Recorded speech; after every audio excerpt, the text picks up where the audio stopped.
Welcome to CBSE English Tutorial, a visual guide.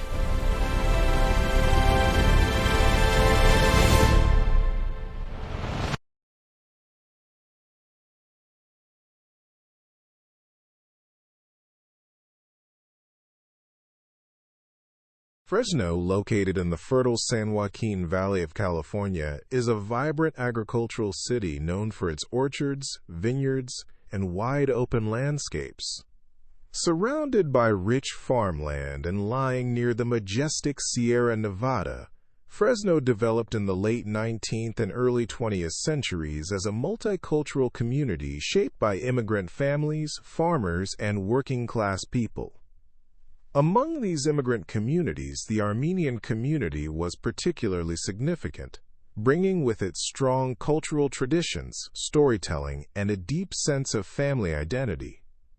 This environment played a crucial role in shaping the imagination of William Saroyan, who was born in Fresno in 1908. Saroyan grew up among Armenian immigrant families who had settled in the region after fleeing hardships in their homeland.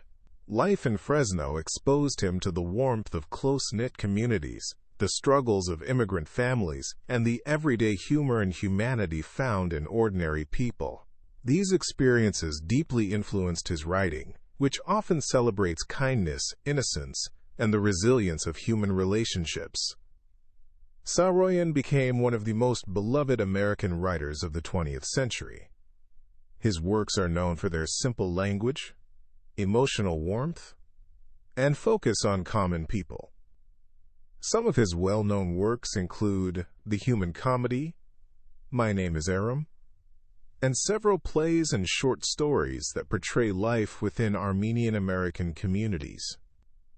Through these works, he captured the innocence of childhood, the humor of everyday life, and the deep bonds of family and friendship. The CBSE Class 11-12th story, The Summer of the Beautiful White Horse, emerges directly from this cultural background. The story is part of the collection My Name is Aram, and reflects Saroyan's memories of growing up in an Armenian community in Fresno. It portrays the Gurulanian tribe, a fictional representation of the Armenian family Saroyan knew. The story highlights values such as honesty, family pride, innocence, and the adventurous spirit of childhood through the experience of two boys who secretly ride a magnificent white horse. Thus, the landscapes, immigrant life, and cultural warmth of Fresno shaped Saroyan's literary world. His writing transforms simple childhood memories and community experiences into universal stories about human goodness, making The Summer of the Beautiful White Horse both a personal reflection of his upbringing and a timeless tale about innocence and integrity.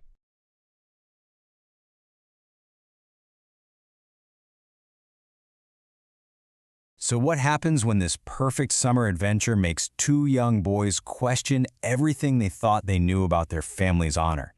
Today, we're jumping into William Saroyan's classic short story, The Summer of the Beautiful White Horse. It's this fantastic tale that really blurs the lines between what's right, what's wrong, and that powerful pull of a childhood dream. Right from the first line, you just get pulled into this warm, almost magical feeling, don't you? Our narrator, Aram, isn't just telling us he was 9. He's trying to make us feel what it was like to be 9, a time when the world was magnificent, a delightful and mysterious dream. This sets the whole tone for the strange, dreamlike things that are about to happen. And that dreamlike quality, it starts right here. 4 in the morning, that super quiet, weird time just before the world really wakes up. It's the perfect time for the rules of real life to feel just a little bendy. So there's our narrator, 9-year-old Aram, getting pulled out of his sleep. It's not a sound he recognizes, but it's there, tapping away. It's one of those sounds that tells you something is definitely different about this morning. And outside his window, it's his cousin Mourad. You know how every family has that one person, the wild one, the one who just marches to the beat of their own drum? Well, that's Mourad. He's got this spirit that only Aram seems to really get.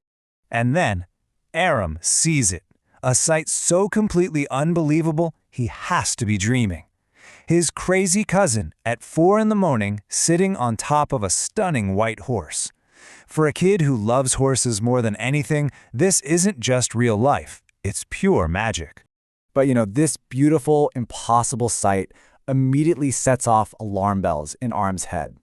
And to get why a horse could be a big problem, you have to understand the family they come from. A family that's built on this really powerful and kind of contradictory set of rules. So here's the whole puzzle of the Garagalanian tribe. On one side, their reputation for honesty is legendary.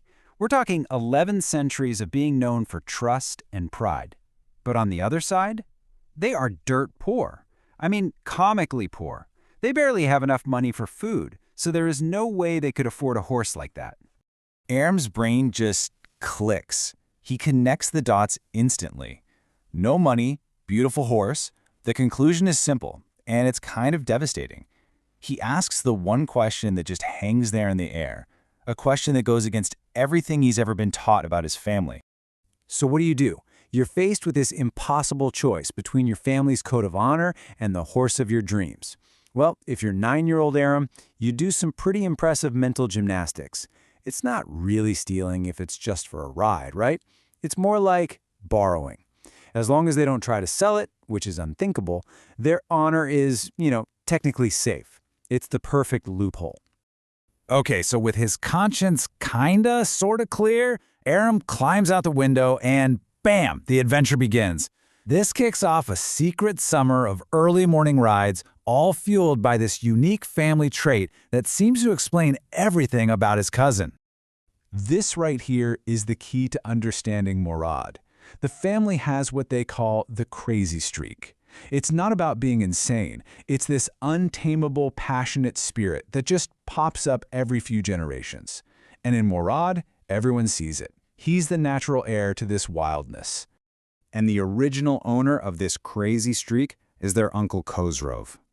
This guy is this huge, booming man who just dismisses every single problem, big or small, with this thundering catchphrase. His own son once ran 8 blocks to tell him their house was on fire, and he just roared, "It is no harm, pay no attention to it." That's the spirit Mourad inherited. And you can totally see that wild spirit in action right here. When Mourad is riding alone, he and the horse just seem to move as one. The power, the speed, that untamed beauty. For Aram, watching this is the most amazing thing he has ever laid eyes on. It just proves Mourad has a special way with the horse.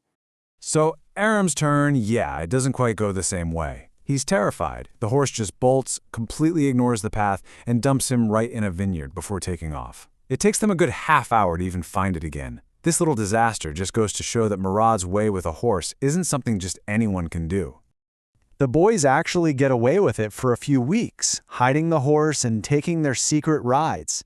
But you just know it can't last forever, right? Reality is about to catch up, and their summer of freedom is about to face its biggest test yet, in the form of the horse's real owner. And then, one afternoon, reality just walks right up to the front door.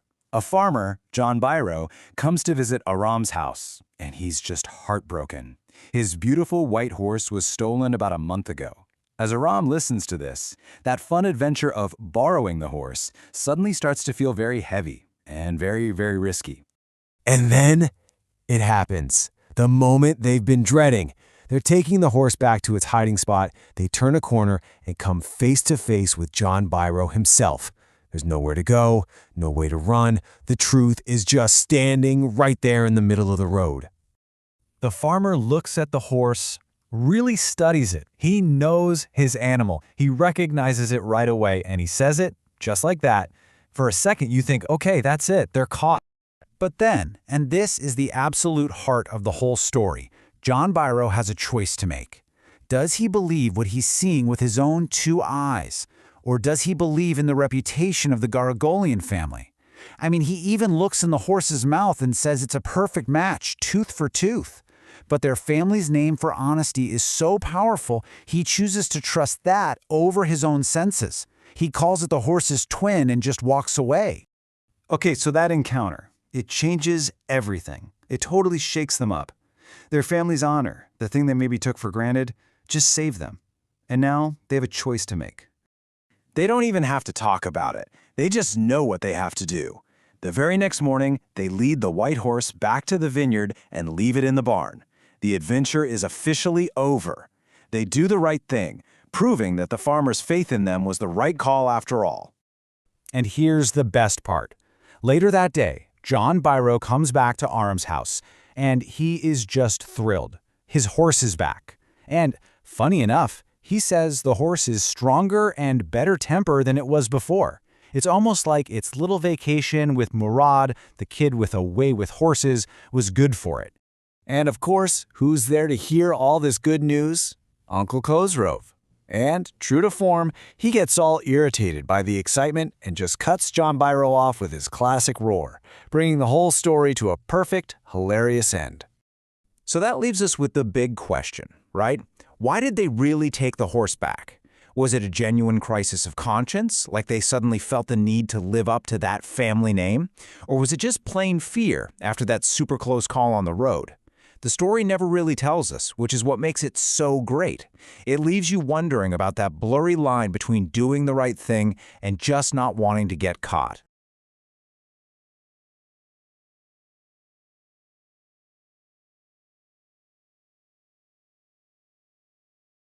In The Summer of the Beautiful White Horse, William Saroyan uses several literary devices to make the story lively, humorous, and meaningful. First, we see irony at the heart of the story. The Garaklanian family is famous for its honesty and integrity. Yet, two boys from this very family, Aram and Mourad, secretly take a horse that belongs to John Biro. This creates a clear situational irony. Even more interesting is the reaction of John Biro. Though he clearly recognizes his horse, he refuses to accuse the boys because he deeply trusts the honesty of their family. Next comes symbolism. The beautiful white horse is not just an animal in the story. It symbolizes purity, innocence, freedom, and the joyful spirit of childhood. The boys do not steal the horse out of greed, but out of excitement and adventure, reflecting the carefree nature of youth. Another important device is first-person narration. The story is told through the eyes of Aram, a 9-year-old boy.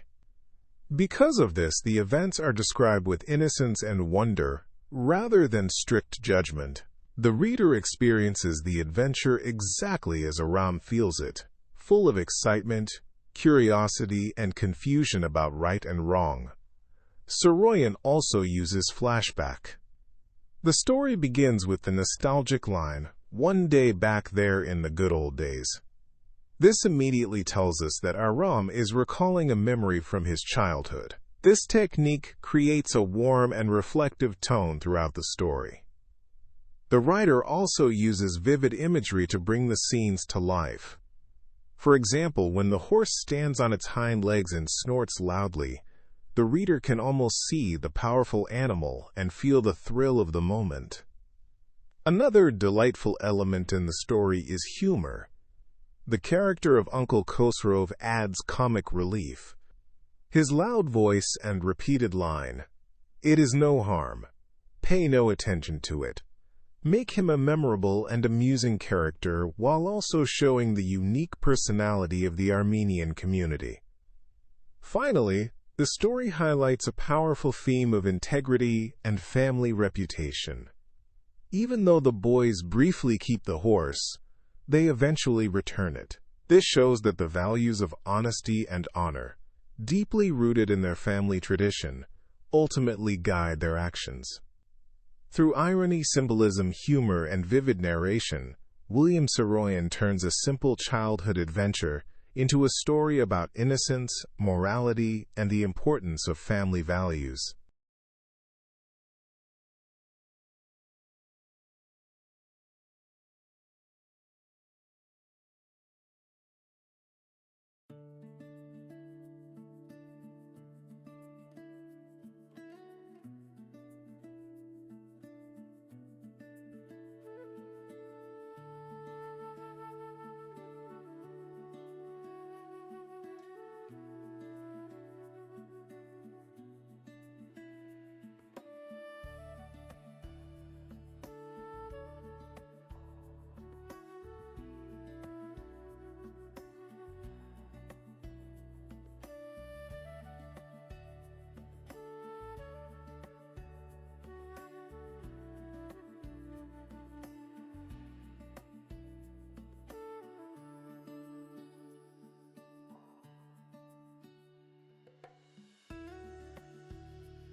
Thank you for watching.